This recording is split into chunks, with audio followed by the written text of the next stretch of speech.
Good morning, Francis friends. So, it is Tuesday now. Really, for me, it's not. I'm doing this on Monday night. But anyway, hopefully you're going to watch this on Tuesday morning because this is your start off for Tuesday, March the 31st, last day of the month. I hope you had a great night's sleep and that yesterday wasn't too horrible. I bet it's not, though, as we just figure out what we're doing. So anyway, let's start today. I ran to school and got our devotion book. I'm just going to go with the next one. We were ready for number 9 in here. The title is I Wish.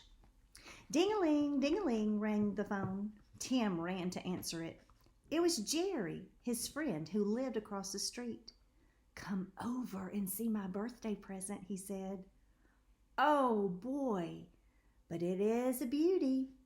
I'll be right over, said Tim, wondering what was that Jerry had gotten. I wonder too. He said it was a beauty. As he ran across the street, he thought, maybe it's a pitcher's glove. Gabe, yeah.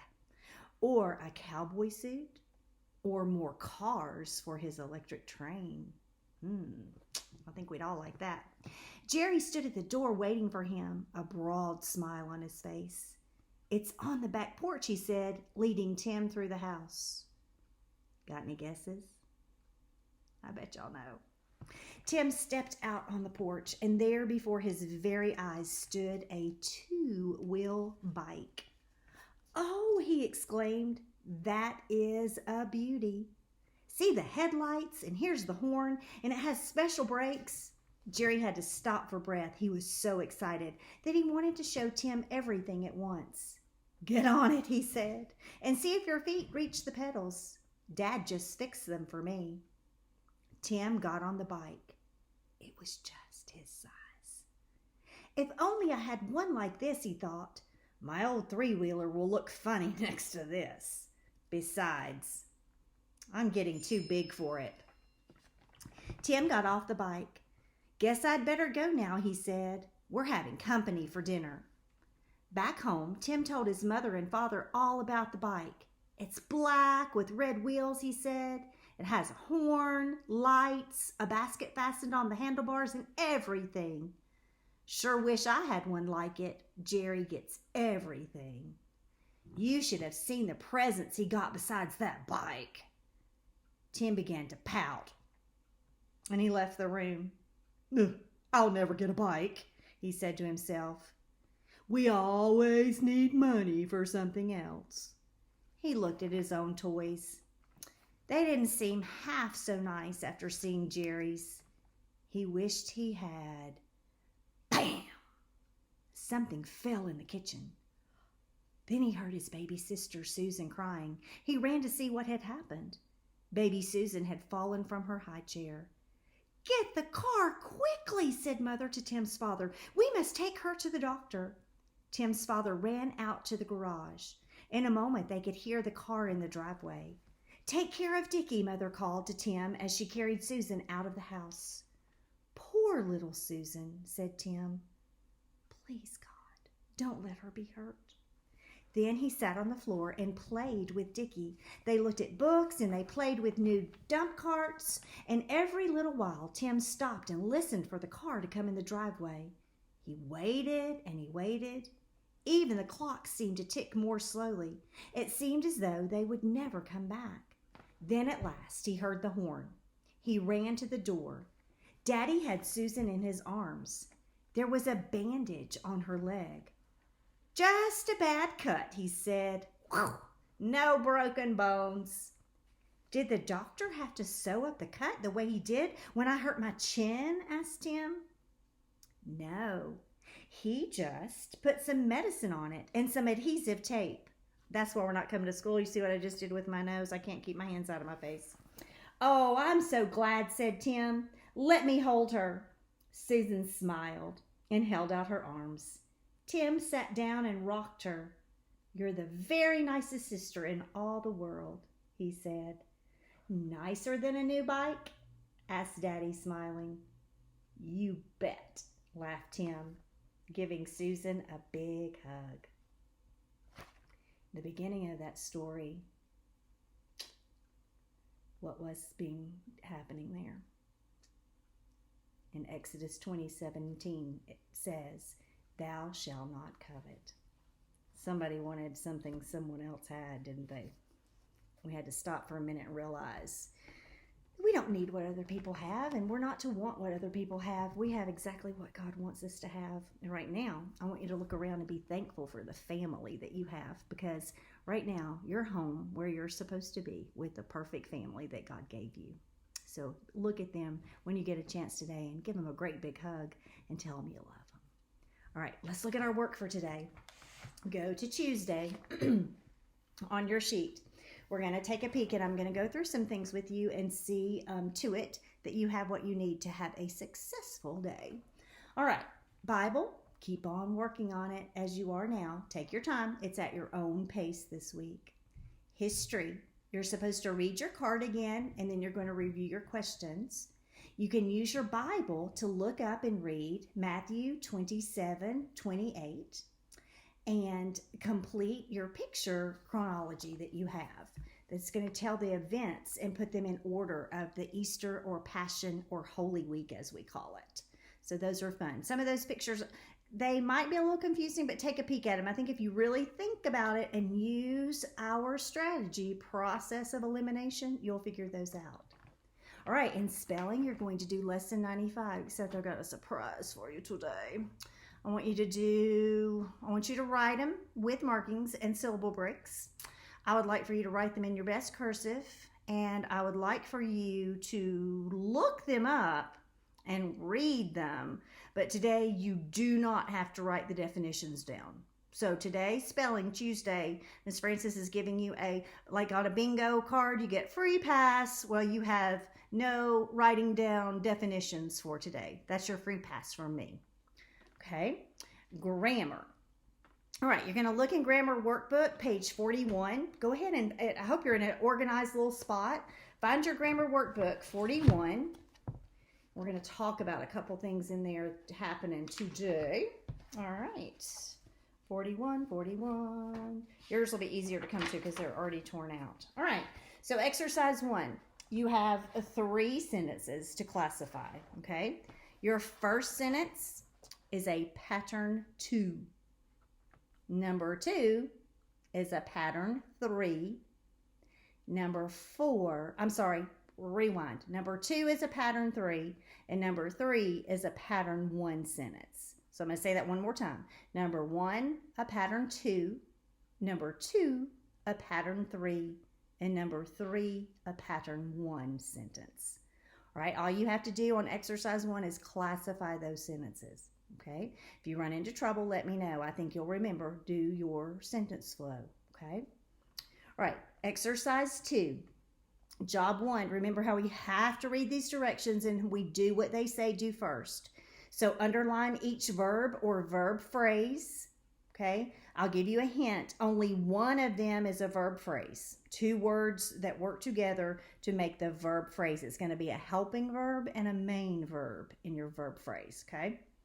All right, now, job 2, identify the verb tense by writing a number 1 for present tense, a number 2 for past tense, and 3 for future tense. Then write the past tense form and R or I, R for regular, I for irregular. Remember, we've done this a million times every time we do spelling when we find our verbs. If it's a regular verb, we know that because it ends in edita, past tense ending. If it's an irregular verb, it changes the form of the word. For example, today I'm going to go for a run. Yesterday I ran. We don't say runned, it's ran. So words that change their form are the irregular verbs. I know you know all this. You're probably sitting there going like, we know all this. Okay. All right. Exercise 3. Okay. I don't know. We haven't done this one in a long time, but it's going to come right back to you. All you're going to do is take the bold printed words and you're going to write them either in the present tense blocks or the past tense blocks. For example, was is a past tense verb, so that's going to go down in the bottom block. And then present tense verbs, the one that I just see right now that's popping out at me is the word do. That's a present tense verb. So I don't care what order you put them in, just make sure your present tense are on top and your past tense are on the bottom. Got it? I know you did. All right. Exercise 4. I don't believe we've ever done this one before, and that's why I want you to take a peek at it with me. All right, read directions first. Always, always read the directions. All right, change the underlined present tense verbs in paragraph 1 to past tense verbs in paragraph 3. So paragraph 1 says this: Dad's old lawnmower coughs. Now go down to the story at the bottom. Find that paragraph at the bottom, and then you're going to see the same thing. Dad's old lawnmower, but now we're not going to say coughs again. We're going to make it like it already happened in the past tense form. So now we'll say Dad's old lawnmower coughed. C-O-U-G-H-E-D. Coughed. Okay. Then up at the top it says and sputters. So now we want to take sputters and make it be the past tense form of sputter, sputters. So today I sputter. Yesterday I sputtered. What'd you hear me say at the end? Edita, past tense ending. So your word is sputtered. Okay? Now, do all of this. If you have some questions, ask mom or dad, and then when you get finished, just put it aside. I'm going to have you put this in something that have you bring back to me on Friday. I will do a quick check grade on it, okay? Remember, we're learning. We're not worried about grades right now. We're just learning, okay? I think you got it. Take the present tense and change it to past tense, okay? All right. All right, literature. Okay, yay. So, oh my goodness, I don't know if I put it in here or not. Hey, Ellen, run in the dining room and get me the literature vocabulary pages. They're sitting in there. You can go faster than me, I bet. All right, Ellen's going to go get them for me. Okay, in literature, boys and girls, we're getting ready to start our new novel, The Story of the Treasure Seekers, and Ellen is going to get the vocabulary. Now, I'm going to just tell you, some of the new vocabulary words were a little wonky, okay?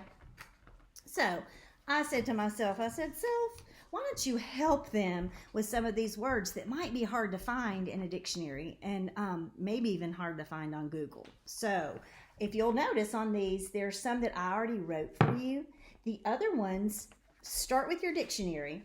If you don't find them in a dictionary, then ask mom or dad to help you look them up on Google, but let them help you with that, okay?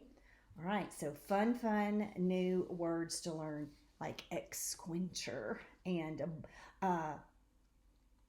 boarding. That's kind of different. Stow it. That sounds like something we might want to say to each other when we're working and playing a game or something. Moral force. Braces, I thought that was going to mean something to go in your mouth to straighten your teeth or to hold a building up. But in our story, there's suspenders on your pants. Okay? So lots of fun things for us to learn there.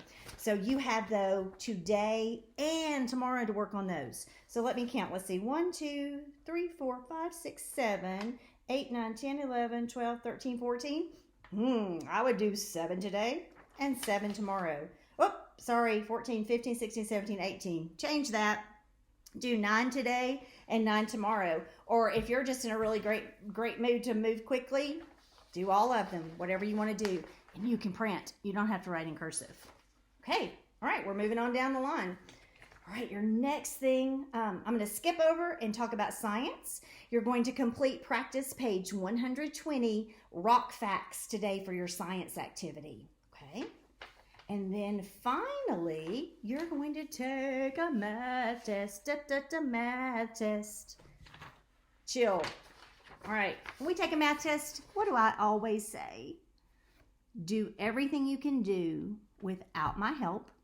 And then if you need a little help or some hints, I can help you. However, I cannot give you answers. All right? Now, when you sit down to take this math test, please, please, please, please, please, remind yourself this. The only thing I have to do at the moment is complete this math test and repeat after me. God made me smart. I know I can do it. Yes. Okay. Boys and girls, everything on here you really know how to do. Take your time and focus, and you will be fine.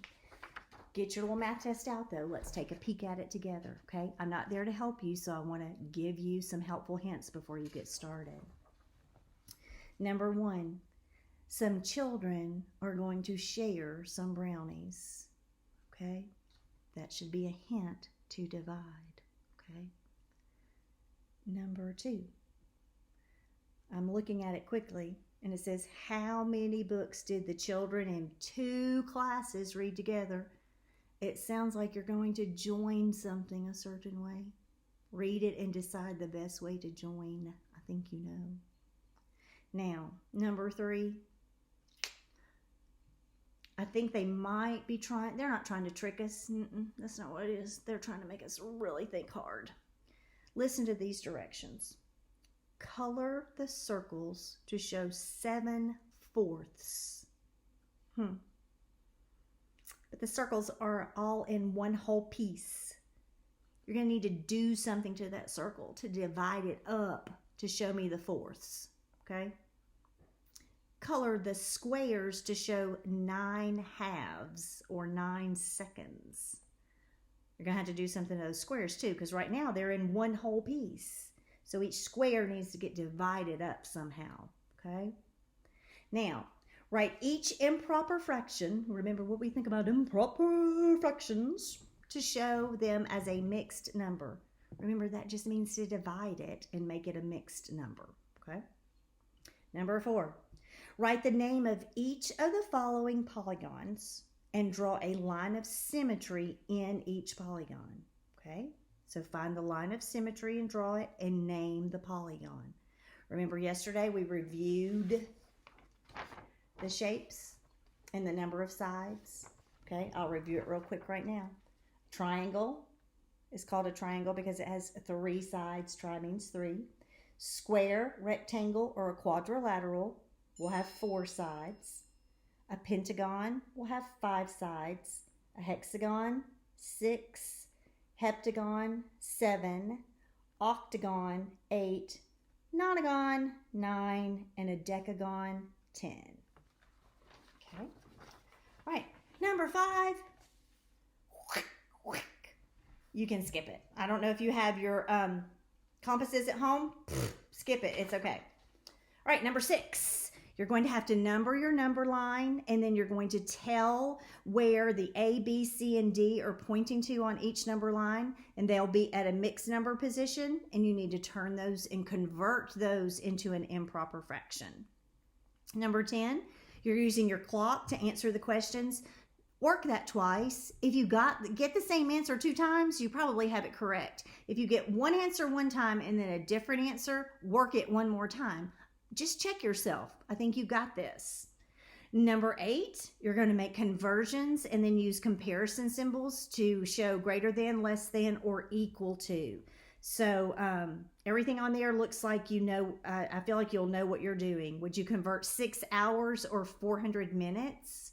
You'll want to change those hours into minutes and then compare, okay? All right, then number 9, you're going to find the missing add-ins or factors. Boys and girls, just study them. Look at those really hard and ask yourself, what do I do to make this equal on both sides? Okay?